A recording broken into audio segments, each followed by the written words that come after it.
Hey, FlimsyLunchTray here, and welcome to part 15 of our Veteran Player Guide series, where today we're going to be talking about making aggressive plays when you are under pressure even. You're going to see that in a few instances. To start us off, we have a very interesting engagement when it ends up happening here with the Tier 8 Pan American battleship, the Ipiranga. And then the next clips are going to be actually Salem, the Tier 10 American Premium Heavy Cruiser. So I want to talk more through what does it look like when you're making aggressive plays, when you're finding yourself even under pressure. Because sometimes there's this kind of aspect where you feel like that your gut reaction is to run, to disengage, run away from danger. And there are certain times perhaps you embody the Jack Sparrow where you run away to live to fight another day. But other times you can make huge plays, and you might not live making that huge aggressive play. But you know, what I have noticed in the, let's say now 6 years of my playing World of Warships compared to several years ago to now, you know, as we've lost more, let's say, veteran players in the game, and that I don't see as much aggressive play styles as there used to be, and that's not so much as to losing more of the veteran players in the game. It's just more how the meta has gone. You know, whether we have more submarines, you have experimental ships, you have gimmick boats, you have Dutch airstrikes. The game doesn't always reward you so much for making aggressive plays, and usually you just end up getting crumbled under that pressure, if you will. So start us off here. We have, I believe, was it a Lian? It's pushing in on us here. And I decided to make the chance of kind of going full broadside in front of him to turn out and disengage, because I don't want to take the ram here. I think this is a ranked battle here. I want to be to help our team pull the win, as the points is really close. We do have one ship lead, but I don't want to just simply go down. I would like to trade here. So we have this Wukong, who we know wants to torpedo us. So we're going to try to kill our throttle. I'm trying to juke him out, going forward, going reverse, so that he dumps his torpedoes across our bow.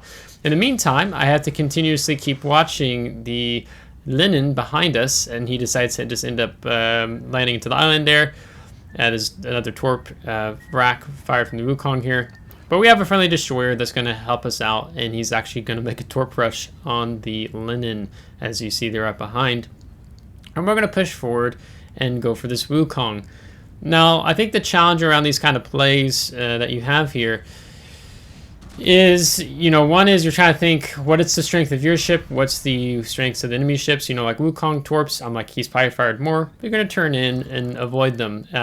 Where throttle is like a big thing in helping you with your positioning and utilizing the islands to your advantage.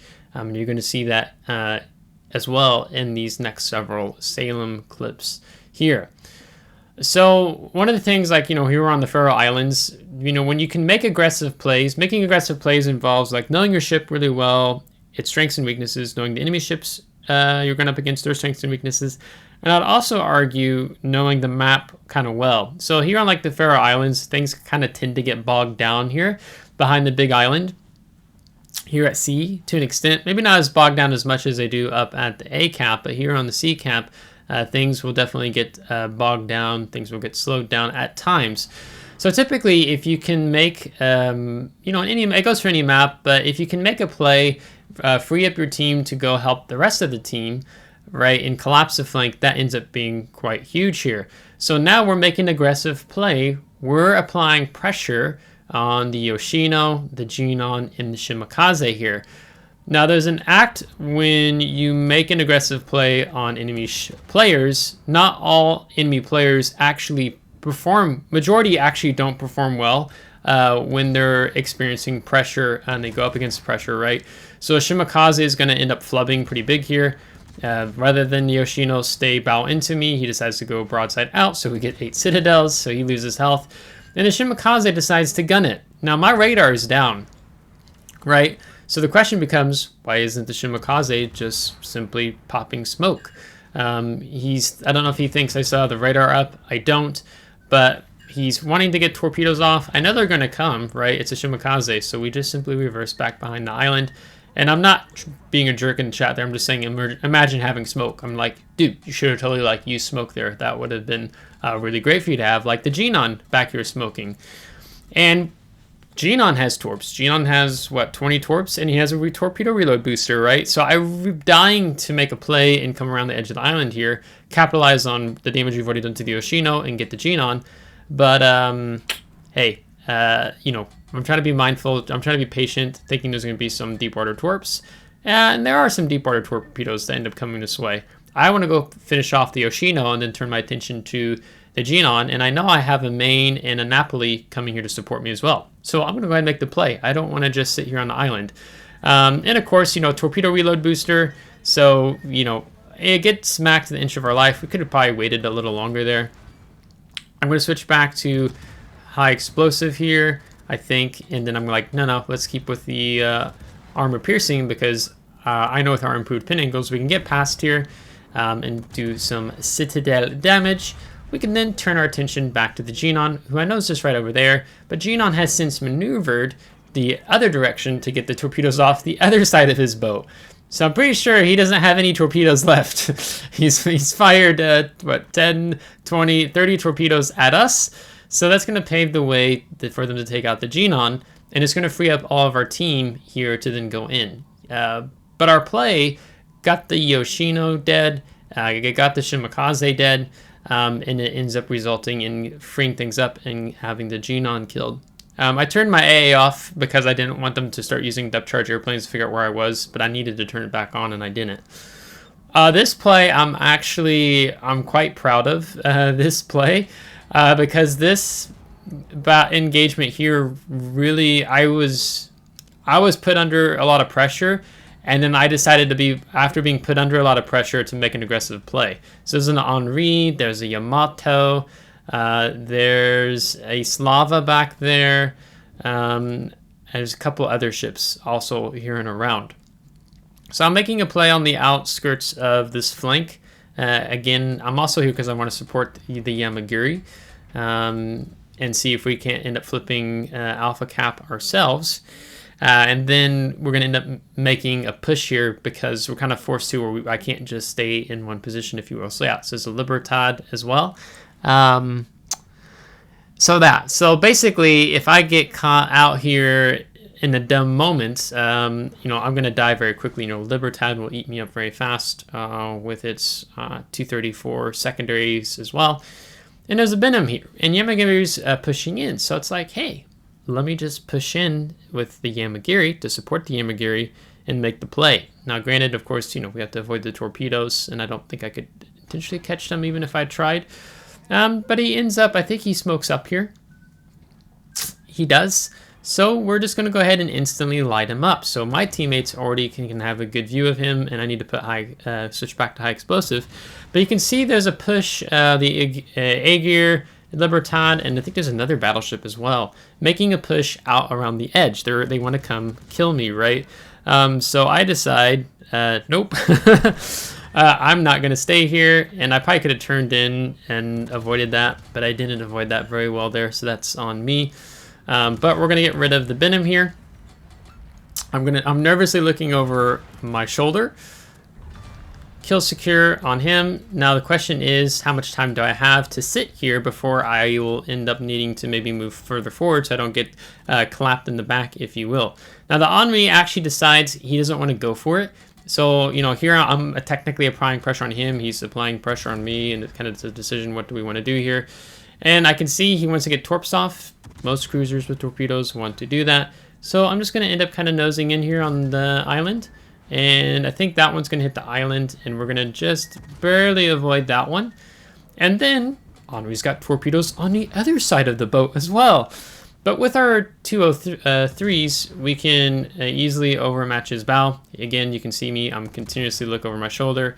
So I'm going to push now, and I'm going to move up where Henri doesn't have a torpedo angle on me.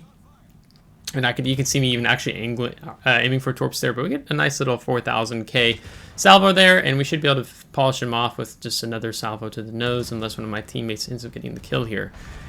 So now I have to look behind me again, and I'm going to drop ASW planes off to the right. I'm going to turn my A off again. I don't want the enemy team to kind of figure out where I'm at. Like, am I about to get smacked when I step out if one of the enemy players lingered behind, and he doesn't. So now I'm going to take on a Yamato, and I'm going to keep this island to my left between me and the enemy team that ended up flanking all around. So there's no battleship to support the Henri, so we kind of got away with murder there. But we were playing what was happening. So making aggressive plays is really understanding how is the enemy team maneuvering, how are they positioning, how can you use the map to your advantage. And naturally, the more confidence you have with the boat you're playing, in terms of your experience, like you're going to feel much more comfortable to make an aggressive play. Like for me, I'm much more than make an aggressive play with Salem than I am to make an aggressive play with an A gear, or you know, if you can compare it to any type of other kind of classes. Like there's some boats I know I need to be more confident in, but I'm not. But Salem is a very comfortable boat for me to feel very good about making an aggressive play because I have the super heal, right? I can't play Des Moines the same way that I play Salem, and I even got a pre-heal off earlier because I thought Yamato was going to turn around and engage with me, but he doesn't. So it's kind of an effect where enemy teams tried to get me, but they've been kind of not failing. They've been failing in the process of getting me. So we kind of got away with murder on the Yamato. Now we're taking on the Slava, and I know I'm going to eat another salvo from the Slava. It's just, you know, he's probably going to go for my bow, overmatch it. I'm going for the nose. I'm spreading my shots out between the bow. I'm spreading my shots off into the stern. Because, you know, one, I'm getting overpins, but also it's damage. The bow is damage saturated, so I won't get as much damage. So being put under pressure there, but also making aggressive plays, so it's kind of like we ended up utilizing that situation really well. It would have been different if there was someone out on that flank that had still hung back and maybe would have got clapped after we pushed through after killing the Henri. There's other times where, you know, you'll be in the middle of making an aggressive play. Enemy team, your team is, as you can see this, if you look at the top of the score, you know, things just suck. Our team is just folding, and I have to make an aggressive play. I can't sit back kind of waiting for enemy team to kind of push further up.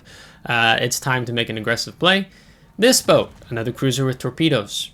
Typically always a cruiser player with torpedoes, he always wants to get his torpedoes off. So I'm baiting them out. I went out to the left there, and now I'm going to turn back in.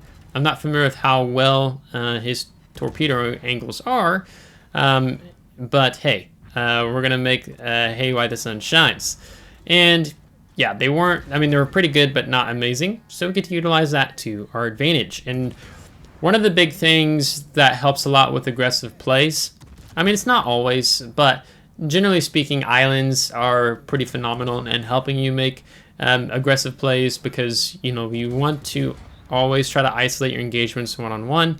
Like here, we're trying to isolate the engagement one-on-one with the Lian. And he's got more friendlies back there as well. I know I will easily out DPM trade a Lian, but I don't want to be bowing on the Lian all day. But if we can kill the Lian, get rid of him, so I can turn my attention to the enemy team that's going to be coming up through AB through Charlie up here to Delta Cap. You know, the faster he dies, the better off we are. Now, making an aggressive play doesn't always mean like just pushing W. It means like being willing to engage the enemy. Like, you know, I could just sit here dark. I could go dark from the Lian once he goes outside my 10.8 conceal. But no, I want to take the fight. I'm going to need my teammates to help me out in finishing off the Lian. Again, we see utilizing ASW planes. I want to see if there's some AA tracers of what's around the corner if I push further up.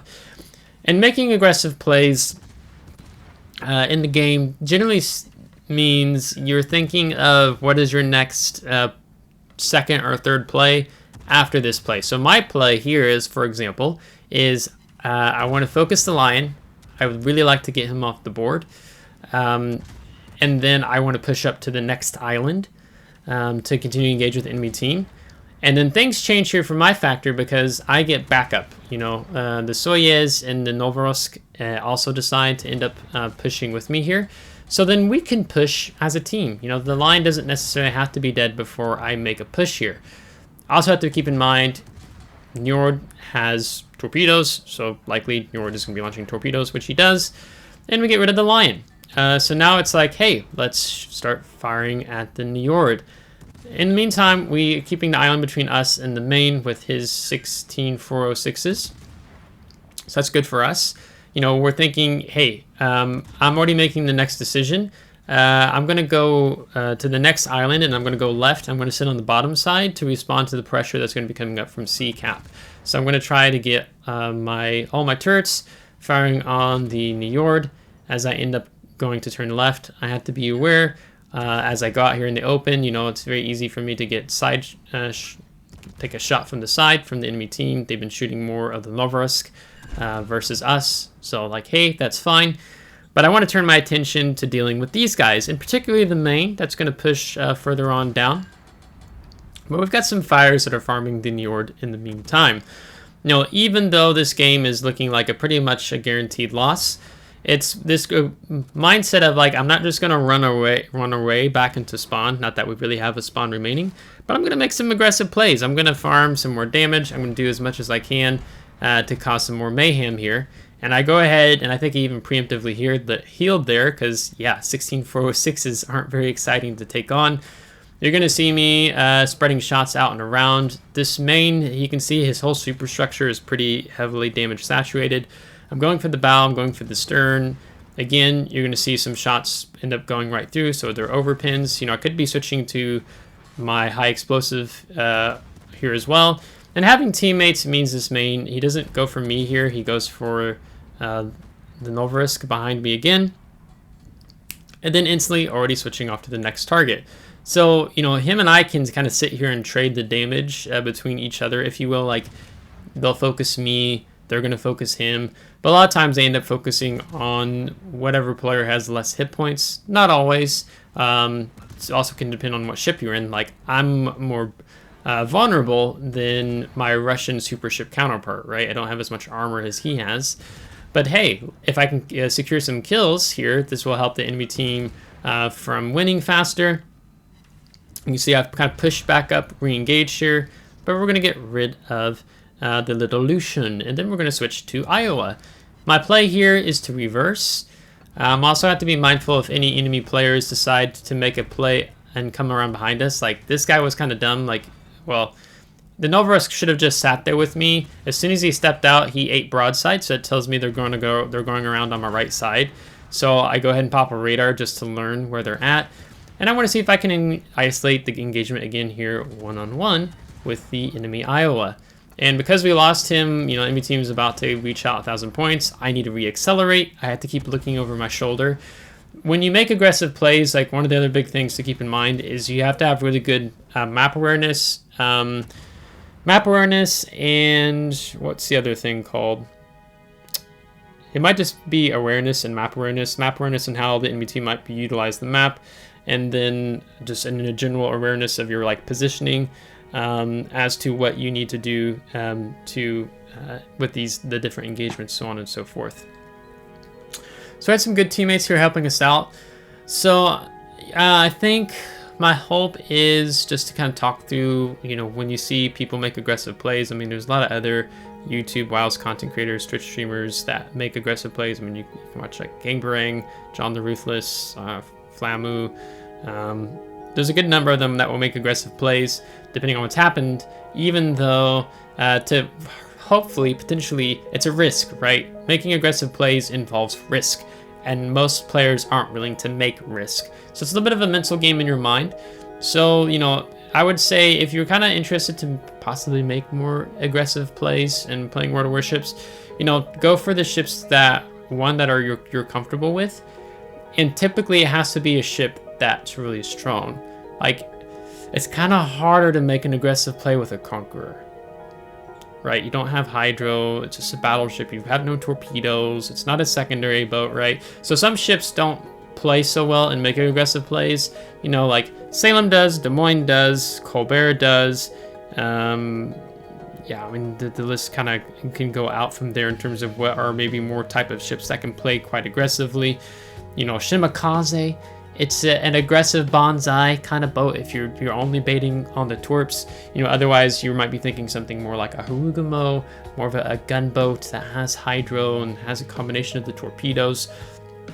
So some boats are stronger and better able to make aggressive plays than others. But so that's why I'm saying, like, just be mindful that, you know, when I say a ship that you're comfortable with, it doesn't mean that ship can necessarily make aggressive plays super well in the game, as an example. So yeah, I hope this video is helpful in talking about it. I mean, I certainly sometimes try to make aggressive plays and it doesn't always work out. Like, I kind of get like raffle stomped sometimes. It's like, ooh, I didn't know there was a submarine right around the corner with torpedoes, or yeah, as an example, right? So it can happen to all of us, but hey, it's fun. Like, I don't always like playing passively in World of Warships. Like, I do like to play aggressive at times because it can be quite rewarding. These are kind of those moments that I like to live for in the game, and being a player of the game. So if you have some other thoughts and tips and advice, you can drop down in the comments below. Feel free to. I know I didn't probably cover everything in this video, but I hope it kind of gets your mind jiving a little bit into thinking some of these thoughts. Other than that, if you liked this video, go thumbs up. If you didn't, go thumbs down. Subscribe if you do want to see more. If you're subscribed, thanks so much. I appreciate it. Thank you to my Patreon supporters. Until next time, take care.